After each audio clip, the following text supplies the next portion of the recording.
As we begin our service today, I'm going to kindly ask that we all turn off or silence all cell phones, electronic devices. Thank you.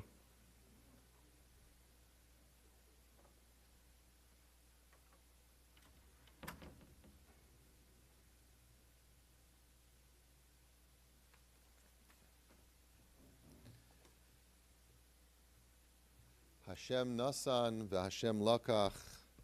Hashem gives and Hashem takes. And today we are mourning the taking of whom God has given us.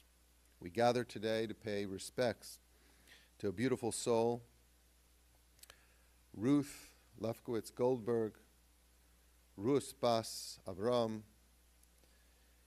My name is Rabbi Avram Rappaport. I'm a rabbi in Ventnor, New Jersey, a friend of Ari. My condolences to you, to the whole family, to all the friends. And in the rush of life, there are many wonderful, beautiful people that we don't get to meet.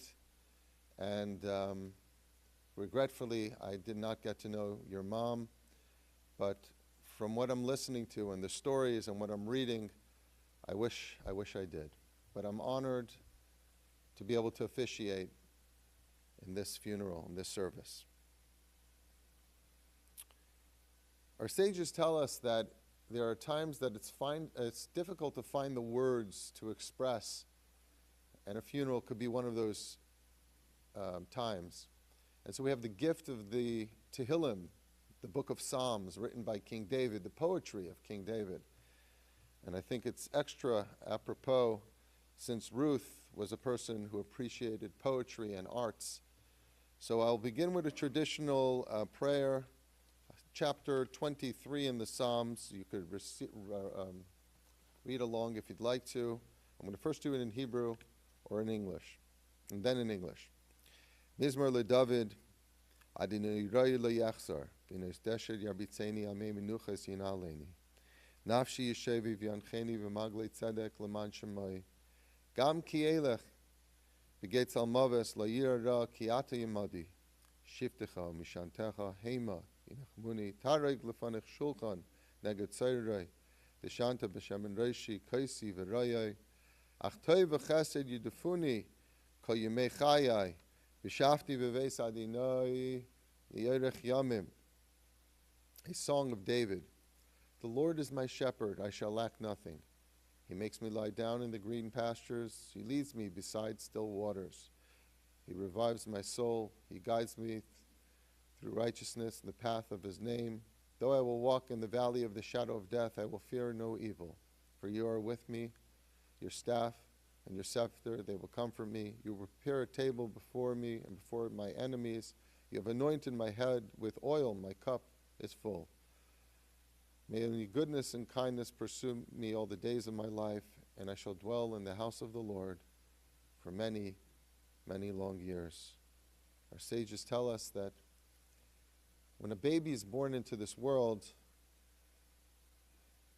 the baby is crying, the family is smiling, laughing, singing, and after a journey of a lifetime, a soul returns to its maker. The family is sad, the friends and family are crying, but the soul is smiling because the soul becomes one with its source, with God, with its loved ones. And in that experience, the soul finds peace. And Ruth lived a life of many challenges.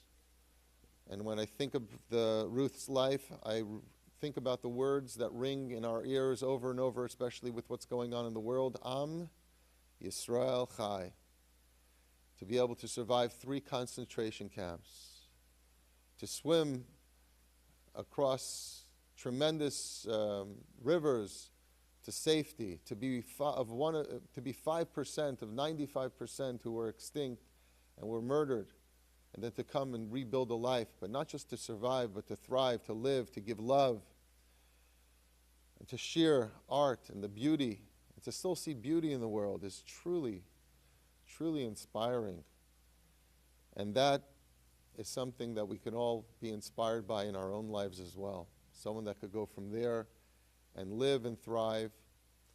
I was speaking to some of your friends, Ari, and they were saying how much you loved your mother and the tremendous way you fulfilled the mitzvah of honoring your mother. Anything she needed, you were there for her. And there's no question to me that that's a reflection of the love that she gave to you. And so at a funeral, it's a time that we try to think about life. Everyone who joins in a funeral is changed in the process. And so when we listen to these stories, we should all be inspired by the life that Ruth left and led. I'm going to recite another psalm. This is called Ma Adam, What is Man? This is a compilation of various psalms as well. Ma Adam, what is man that you regard him, O Lord, or the Son of Man that you take account of him? Man is like a breath, his days are like a passing shadow. You sweep men away. They are like a dream, like grass which is renewed in the morning. In the morning it flourishes and grows, but in the evening it fades and withers. The years of our life are 70, or even, by reason of special strength, 80. Yet their pride is but toil and trouble. They are soon gone, and we fly away. So teach us to treasure our days, that we may get a wise heart. Observe the good man, and behold the upright, for there is immortality for the man of peace. Surely God will ransom my soul from the grave. He shall gladly accept me.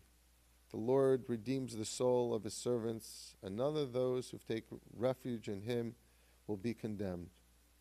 The dust returns to the earth as it was, but the spirit returns to God who gave it. When we speak, and when the Torah speaks about the life of Abraham and then his passing, it says an interesting terminology. It says that Abraham was gathered unto his people. It doesn't say he passed away. He was gathered unto his people. And we see this in the Torah a few times. And the sages explain, well, what's this strange language? And it really reflects what this reading we just read, that people don't really pass away. They become absorbed by the people they influenced, the people they loved. The people that we love end up inside of us because we are changed in the process of being exposed, being inspired, being loved by them. And so Abraham was gathered unto his people. And Ruth is gathered unto all those that she loved and she cared about and inspired. The soul, the neshama, lives on. And that's why we have a special mitzvah, especially now at a funeral, which is the mitzvah of kriya, that reflects this idea that the soul lives on. It's traditional for the mourners to rip a garment. And so I'm going to recite the bracha with you. And then when you rip the garment, the meditation you're going to have, Ari, is that only, like a garment is something external. And it's something that could be changed. But it's not who you are. A person's body is something external, but the soul is who they are, and the soul lives forever. And so it's the garment that's ripped. So did they cut it for you? Let's see. Okay. So let's grab that, make the bracha. Baruch Dayan HaEmes. HaEmes. Blessed is the true judge. And now you give a little rip on the garment.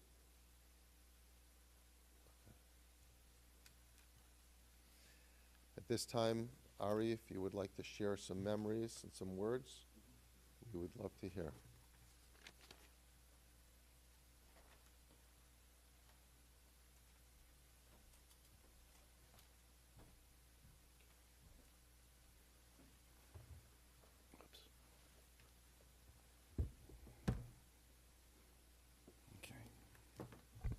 Welcome.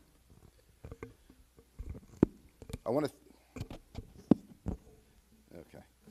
want to thank all my friends and relatives who have come out today to honor my dear mother, Ruth Goldberger, or Rutka, as her friends would call her. I stand here before you today as a lucky man. Why? Because I'm standing here before you today. This was not necessarily in the cards for me. You see, my mom and my dad were among only the 5%, or 3,000, of the 60,000 Jews of Krakow, Poland, who survived the Nazi horrors of the Holocaust. So I shouldn't be here at all. I'm lucky to be able to deliver this eulogy and bury my mother under Jewish tradition and law. Mom wasn't able to do that. Not for her mother, Leonora Lefkowitz, and not for her father, Leon. Leonora went to heaven in ashes through the crematorium of the Majdanek death camp after being forced into the gas chambers there.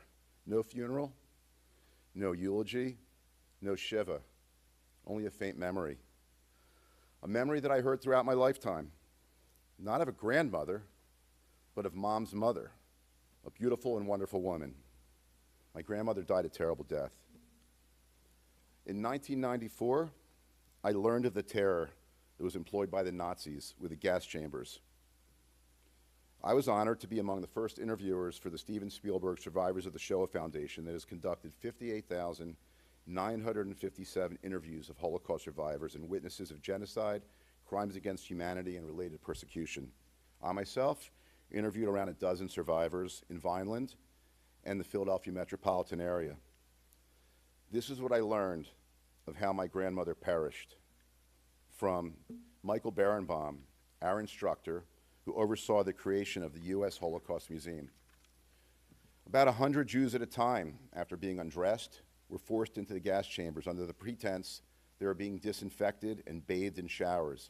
Once inside, the doors were locked, and pellets of Zyklon B, a cyanide-based pesticide, rat poison, were dropped through a hole in the top of the chamber. The victims quickly began to suffocate and would try desperately to escape, rushing to the walls, piling up on top of each other, the strongest at the top, the weakest at the bottom, scratches on the metal walls as they desperately tried to escape. This was the fate of my grandmother, Leonora. So, in honor of my mother, please join me in a moment of silence for the grandmother I never knew,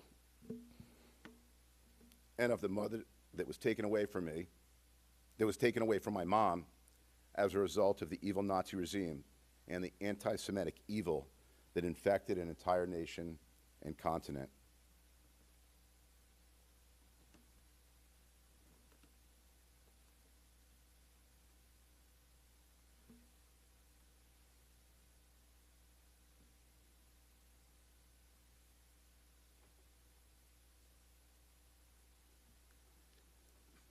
You know, if we took just 1 minute of silence for each Jew who died in the Holocaust, it would take 11 and a half years doing that moment of silence 24/7. As I said, I'm lucky to be here because Mom survived the Holocaust. But was it luck that was responsible for my mom's survival? Perhaps in part. But her survival was more the result of her will to survive, her intelligence, her good nature, and her strength. Since Mom never got to eulogize her parents, in her honor, allow me to indulge you in a bit of history about them as I weave it together with the story of her life. Mom had a wonderful childhood. Her father, Leon Lefkowitz, was a famous painter. The family lived in a beautiful apartment in the center of town in Krakow. I actually visited there. It's now a cafe. Her mother was a piano teacher. Leon was a leader among the artists, writers, and musicians of Krakow, and their home was always filled with music and art. Leon would take Mom with him on trips to the nearby ocean resort village of Novitarg, where Leon would paint the gypsies who lived there, or Cyganski, as they were called in Poland. The gypsies loved him. He was a very kind man who always had treats and gifts for the gypsy children. My mom told me a story about one day, she was a young child, and there was a poor peasant child, barefoot, not wearing any shoes. And her dad told her to take off her shoes and give them to the child. You know, this was a lesson that she passed on to me, one of kindness and charity. They called Leon the master. On one occasion, Mom was unable to go to Novitarg with him, and she was very upset. To appease her, she was given a Shirley Temple doll. Mom idolized Shirley Temple as a child. She loved her throughout her entire life, watching Shirley Temple movies that she may have seen hundreds of times. The Little Princess, The Bluebird, The Little Colonel, and Bright Eyes, which featured the song on the good ship Lollipop, a song about a magical candy land that the young actress visits in her dreams to escape from the sadness of the father she lost in a plane crash. Mom emulated Shirley Temple. She was a talented ballerina as a child, performing in the Grand Wawel Castle in Krakow. The idealism and positive spirit Shirley Temple showed in her movies serves as a model for my mom and probably helped her survive.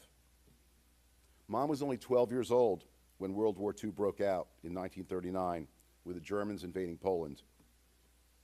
Mom recently told me that as a young girl, she didn't want to grow up. She wanted to remain a child. It's funny, because I felt the same way as I approached puberty and adolescence. And what am I saying? I still feel that way.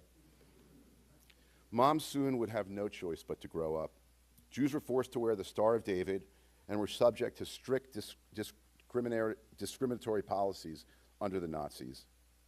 In March 1941, the Germans ordered the establishment of the ghetto in a southern suburb of Krakow known as Podgórze. Some 15,000 to 20,000 Jews lived in cramped quarters in what would be known as the Krakow ghetto. Mom lived with her mother in a small apartment. All Jews were forced to work or else. Mom worked in a factory that packaged food for the German army. One day, Mom returned home to see a table set with food by her mother. There was a note on the table along with a meal saying that her mother went to work and not to worry. Well, that was the last time my mom heard from her mother. Her father, Leon, and her sister Anna, 9 years older than my mom, had previously escaped to Russia. That journey was too arduous for my mom and her mother, who were unable to swim across the large bodies of water to escape. So at 14 years old, Mom was on her own. Soon, Mom was transferred to the Plaszow concentration camp, which was featured in the film Schindler's List. As she entered that camp, Mom was shocked by the fact that the sidewalks were made of gravestones that the Germans took from the cemetery in Krakow that they vandalized. Mom came face to face there with the evil camp master, Amon Get.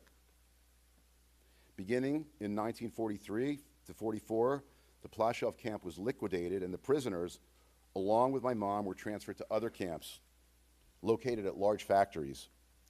My mom was transferred to the Skarżysko-Kamienna slave labor camp, operated by the German firm Hasag, that manufactured munitions for the German army. In late 1944, the Skarżysko camp was destroyed by the Germans, and Mom was transferred to another camp in Częstochowa. Mom's experiences in the camp represent her resilience and her will to survive. Mom survived typhus, yellow fever, and dysentery during her captivity. To survive, you had to be healthy.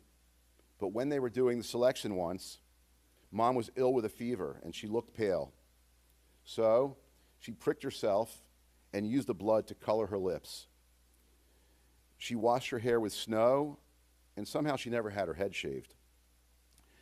Many clever strategies the young Ruth employed helped save her and keep her sanity, and she took many risks as well. There was also luck.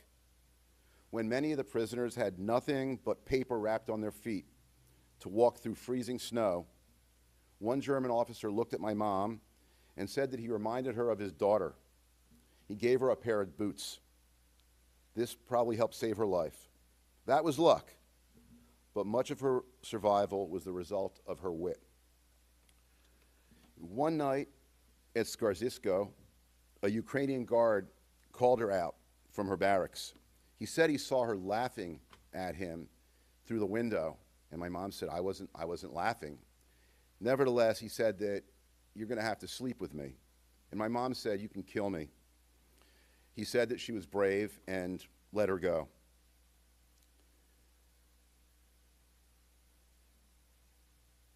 Another smart move by my mom was choosing to work in the evening shift.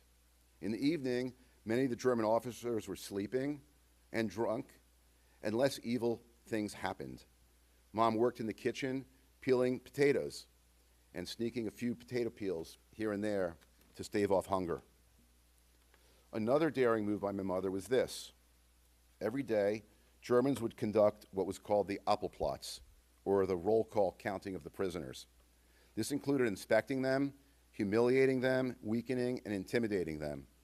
They were forced to stand for hours, regardless of the weather, snow or rain, and they had to remain perfectly still. Prisoners who looked weak or ill were killed.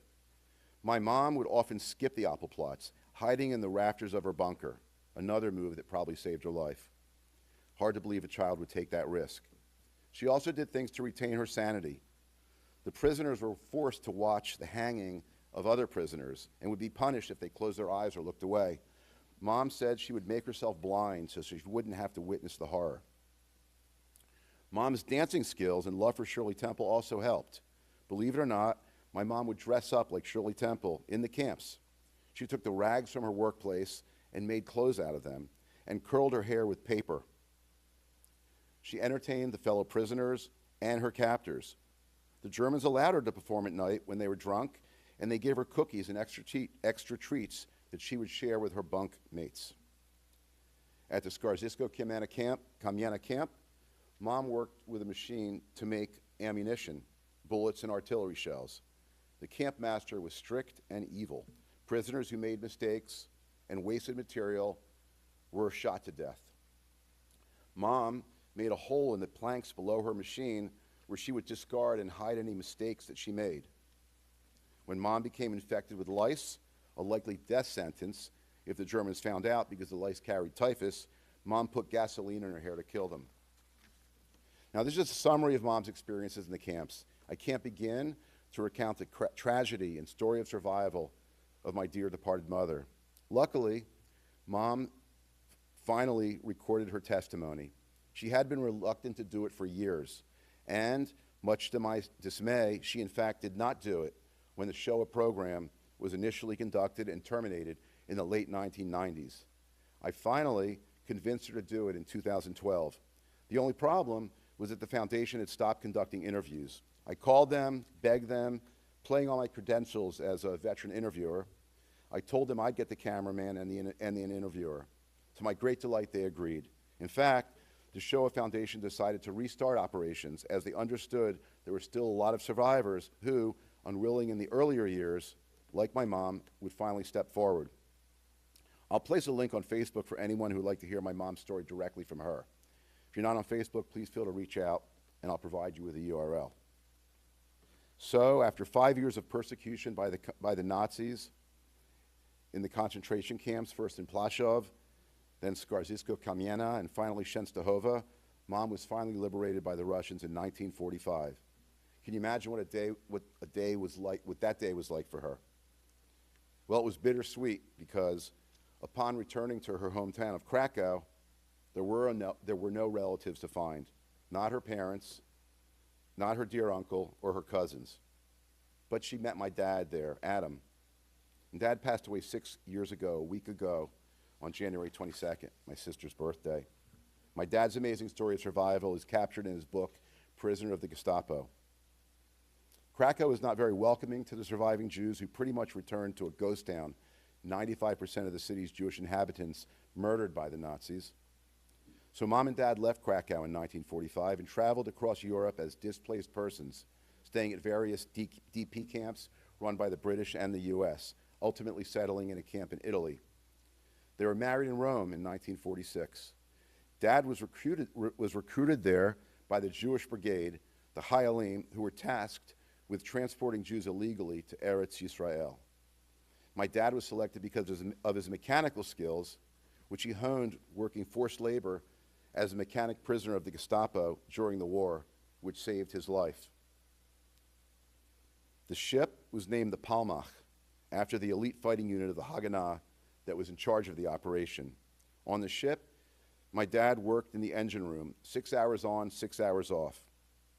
Keep in mind, at this time, my dad was 20, and my mom was 17.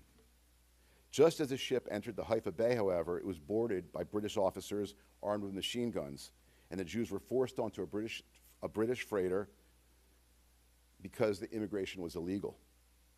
The Jews resisted futilely, and they sang Hatikva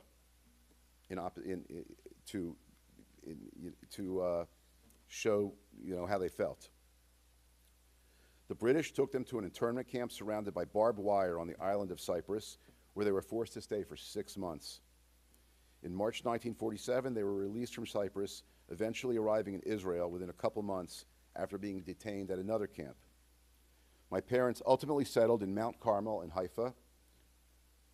That story of their trip is detailed in the historic novel Exodus by Leon Uris and the movie made in 1960. I was named after the fictional captain of that ship, played by Paul Newman, Ari Ben Canaan. My parents' story is told in much greater detail in my dad's book, Prisoner of the Gestapo. I'd be happy to share that book with anyone interested. I know this eulogy is getting long and probably requires an intermission. So Mom and Dad were there in Israel when it became a state in 1948, and they lived through the wars of independence, the Palestinian insurgency, and the Suez Crisis. Mom said that an Arab shell landed on their porch. In 1950, 10 years after last seeing her father, my mom discovered that her father was alive, living in the Soviet Union with her sister Anna. I actually have the original first letter written from my grandfather to my mom. Sadly, Leon died of cancer a year later, and it was likely a victim of the radiation from the nuclear testing Stalin was doing in Kazakhstan, where the Jews had been forced to settle. My mom exchanged letters with her sister for years, and in 1976, reunited with her, traveling to Russia to see her. In 1995, on the 50th anniversary of the liberation of Auschwitz, my mom, I'll never forget the day. I was at my home in Cherry Hill, and I received a phone call, and she says, "I found my cousin." I never even knew that, I never heard of this cousin.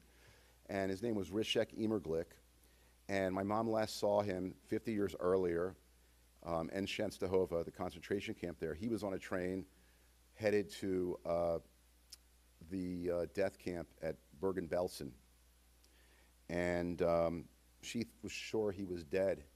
And he was looking for her all his life. He was in Melbourne, Australia. He didn't know where she was or what her name was. You see, Rishek Emerglick, his father was named Ralph Emerglick. And Ralph Emerglick and my mom's dad, Leon Lefkowitz, were both artists, and they went to school together. And Leon fell in love with Ralph's sister, Leonora, and that's how they were related. So in the early 1990s, Rishek went to Krakow, Poland, because he wanted to reclaim his father's art, because there was just a little bit left. The Germans, they made Rishek burn most of his father's paintings. There were some left. He was unable to get those paintings out, but when he went to the Jewish Historical Institute in Krakow, he saw a painting by my grandfather, and he asked the curator there, "Do you know what happened to this person's family?" And he said, "Yeah." He went and found a newspaper article from several years earlier, and it talked about my mom and said that she was living in New Jersey in the United States. So that was the start of his search to find my mom.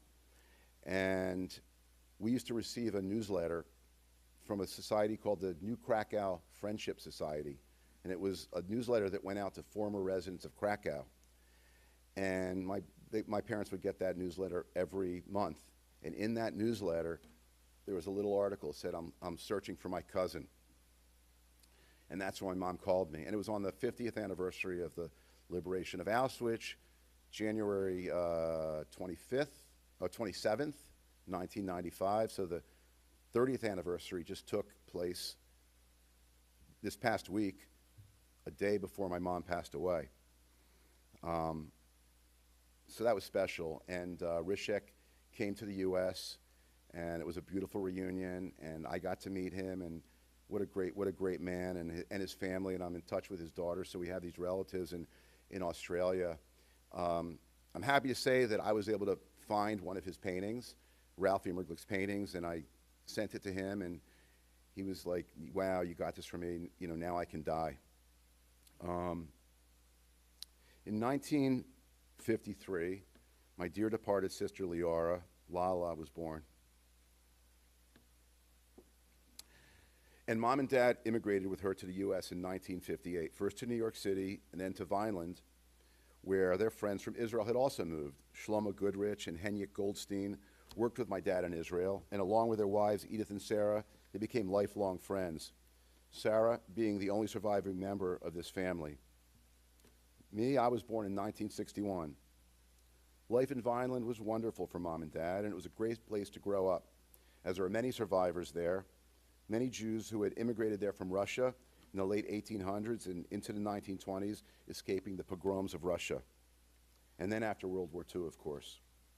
There were many Jews from Poland and Krakow in Vineland who became like family to us.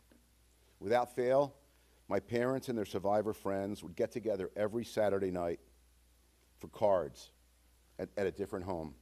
Delicious food, cookies and cake and cards. I remember it well.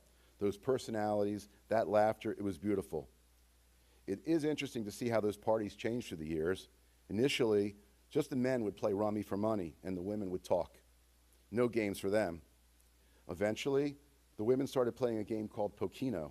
Later, they started playing poker for pennies. Eventually, in the 1980s and 1990s, the men and women played poker together, something that would have been unheard of in the 1960s, prior to the women's liberation movement. So you'd think with all this tragedy, Mom would have been bitter, a victim, a sad person. Nope. Although I can remember the stories of the Holocaust from a very early age, it was Mom's resilience and survival that I remember hearing most about as a child. And what a great mother and wife she was. Despite not having lots of money, we always had great dinners, love, and a beautiful home. Most importantly, my parents filled me with the values that hold true to me to this very day. Both my parents were honest as the day is long, kind-hearted as a summer breeze. Neither of them could hurt a fly. They often joked that I was too honest and it would be a challenge for me to be successful as a result. You know, growing up as a son of Holocaust survivor immigrants from Poland was kind of different for me. In my neighborhood, the kids' names were Dave, Bob, Bobby, Chuck, Richie, and Michael. Ari, and that was odd. Because of my mom's accent, kids would tease me and call me Ali. You know, Ari. My mom was amazing. Back then, she made all her own dresses. If there was a bar mitzvah, a New Year's party, or a wedding, Mom would make a fancy dress. She'd be cutting the material and sitting at the sewing machine until all hours of the night. But Mom wanted more. As she was an accomplished dancer, Mom was very involved with the Benevolent and Hadassah Synagogue Associations, performing in their shows and serving as a choreographer and dance director.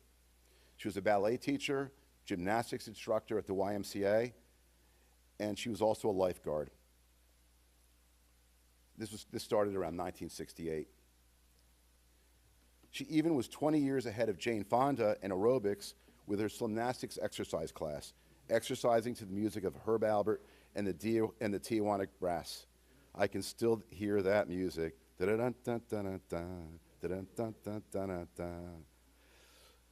Mom retired from the Y in the 1970s, but she couldn't remain idle.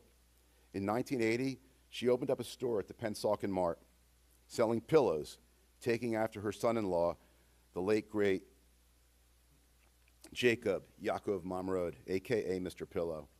And his sister is here with us today, Seema. The store was called Ruth's Pillow Corner. She later changed course and started selling children's clothing and called the store Ruth's Kitty Corner, changing the name later to Kids with a Z. After the store was closed in the early 1990s, unable to compete with the big discount chains that started to sell kids' clothes at very low prices, Mom got back to her love of poetry, some of which are included in the pamphlet that was left out there. Mom wrote poems her entire life. including in the concentration camps. I have all the original poems and look forward to translating them from Polish. The 2000s took a sad twist of fate for the family. My dear sister, Liara Lala, out of nowhere got diagnosed with kidney cancer and died within just 3 months on the second day of Rosh Hashanah, September 20th, 2009. This was a devastating blow for both my parents, and neither really ever recovered from that. Dad passed away in 2019 on Liara's birthday. All of this was very hard on Mom, of course. To have to bury a child after surviving what they went through, losing her Lilushka, was devastating. Her suffering ends now, and they will all be together again. Through it all, Mom was the greatest mother anyone could have. She blessed me with self-confidence and a belief that I could do anything. As a child, she'd always tell me I was, quote, the best boy in town. She told me this when I was 2 years old and continued to tell me this for the rest of her life. She told me that I should write a book and said she knew that I would make a movie about her life. Stay tuned, I have plans. I want to take a moment to give special thanks to all of my mom's loyal, loving, and dedicated aides. And some of them are here today. Susan, Elaine, Katrina, Jenny, Hawa, Ben, and I hope I haven't forgotten anybody. Oh, I did say Jenny. Mom loved you all very much, and I am eternally grateful for your help in making the last years of her life happy, enriched, safe, healthy, and very special. These people are really, really special. Now, they don't have a job, at least with my mom. So if anybody has a family member and that needs someone to take care of them, just let me know, because these people are very, very special. You aides, have helped me in ways I can barely express with mere words. I know how hard and challenging it has been for you at times, and how much you loved and cared for Mom, not only through the good times, but also through the times that were not so easy. Thank you, thank you, thank you. Your kindness and compassion will never be forgotten. In conclusion, I promise to keep the story of my mom's survival alive. It is more important than ever today. Don't fool yourselves. We are living in a time of increased and normalized anti-Semitism, anti-immigrant sentiment, bigotry, intolerance, not unlike what was happening in Europe in the 1930s. I am determined that no one should forget what happened, so that no Jew, or any human for that matter, has to suffer as Mom and Dad did. To not be lucky like me to be able to deliver a eulogy for a parent, a privilege that was denied to my dear mother.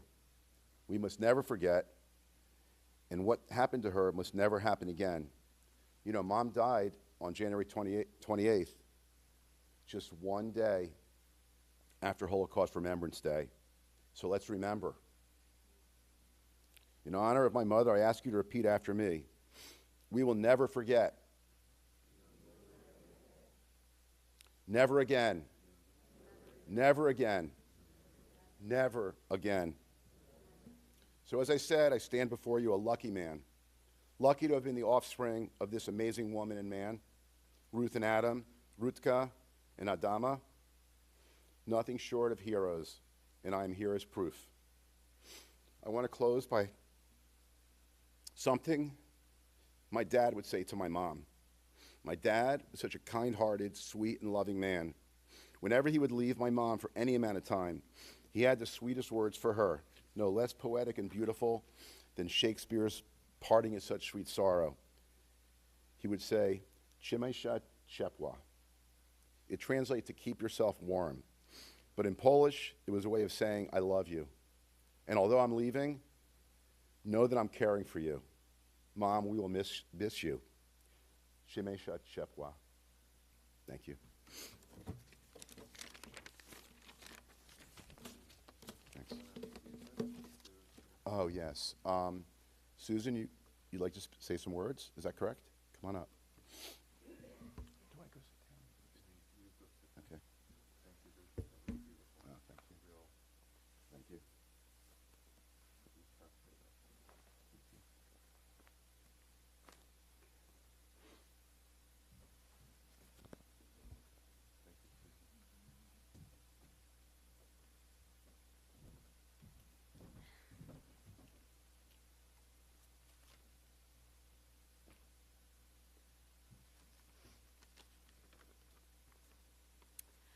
I'm Susan. I helped Ruth for 7 years as a companion while I was working for Aleph Home Care. Throughout that time, we shared a special bond and developed a close friendship. I had lost my lovely mother, and Ruth had lost her precious daughter, Leora, to cancer. It seemed that God knew we needed each other.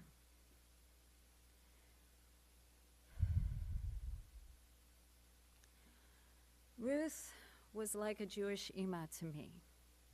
She listened, gave me wise advice, and opened her heart to me. She was honest. I was often inspired by her tenacity and perseverance in life. She was a tough cookie with a tender heart. And she cared deeply about people. If she liked you, it was a blessing. If she didn't like you, it was going to be a challenge. Ruth told me that she believed the reason why she survived 5 years in Nazi concentration camps was because she wasn't afraid to die, but determined to live. Ruth told me that the reason why in her younger years, she was beautiful, talented, intelligent, and very well-read. She was self-taught in many areas. She and I shared a love of dance. For me, mostly ballet, classical ballet, but she knew different kinds of dance. We shared our love of music, literature, and fine arts. Ruth was creative and wrote beautiful poetry. We had both at one time loved to sew and made many of our own dresses and clothes. We spent our days together doing mostly average things. I came 5 to 6 days a week for about 6 hours a day. We cooked together, went to exercise classes together, went shopping, watched movies, doctor appointments, and Cafe Europa, where the Holocaust survivors would have a special luncheon at the JCC, Jewish Community Center, once a month. And I met some amazing, wonderful people there. Ruth and I both love dogs. When Leora passed away, she left her dog Bibi behind, and Ruth loved him dearly. When I first came to help her, she informed me that I would need to walk Bibi each time I came. Ben as well did that. That was a big part of our job. You were going to take care of Bibi. And she wanted me to walk him all around Lionsgate complex. It was a beautiful walk, and I enjoyed it as much as Bibi. There was a sign in Ruth's kitchen that said, "A house is not a home without some dog hair in it." I loved that sign because it made me feel better about my home. In retrospect, our days spent together were not average. In fact, they were very special. We laughed together, cried together, and got mad at each other sometimes. She taught me many things just by being who she was. When I was a young girl, my own mother had told me that if you find a true friend in life, you found a treasure. And Ruth was a treasure. I cherish the memories I have with her and always will. Thank you for listening.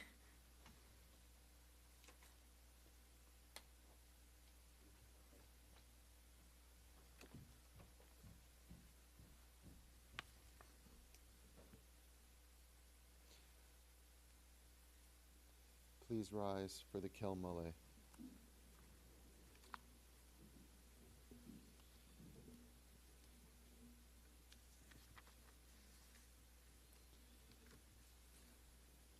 El Malei Rachamim Shechein Meroimim Hamitzei Menucha Nechoin Al Kanfei Ashchina B'Ma'alois HaKadoshim Utahayrim K'Zoyrar Harakia Mazirim Es Nishmas Rus Bas Abraham Sheholcha Loilamoi Bavursha Nachnu Maspilin Biad Haskiris Nishmasa Began Eden Tehei Menuchasa Ilechein Balarachim Yasreu B'Seiser Kanavav Le'Lamim Yitzar B'Tzar Achayim Es Nishmasai Adinai Hu Nachalasa Yanuch V'Shalom V'Mishkavai V'Noimar Amen. God, full of compassion, who dwells on high, grant shelter on the wings of your presence, on the holy levels of the holy and pure. Shine as a brightness onto the soul of Ruth, Bas Leon, Bas Avram, whose memory we will pray. May the Master of Compassion bring her under the covenant of his wings and bind his soul in the bond of life.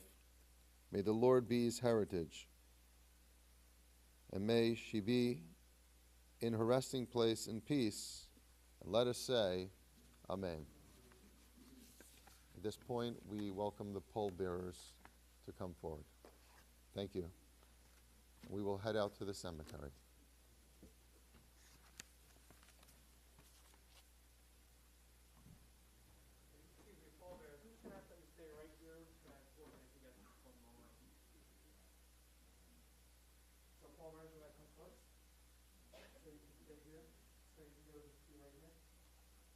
Who's going to come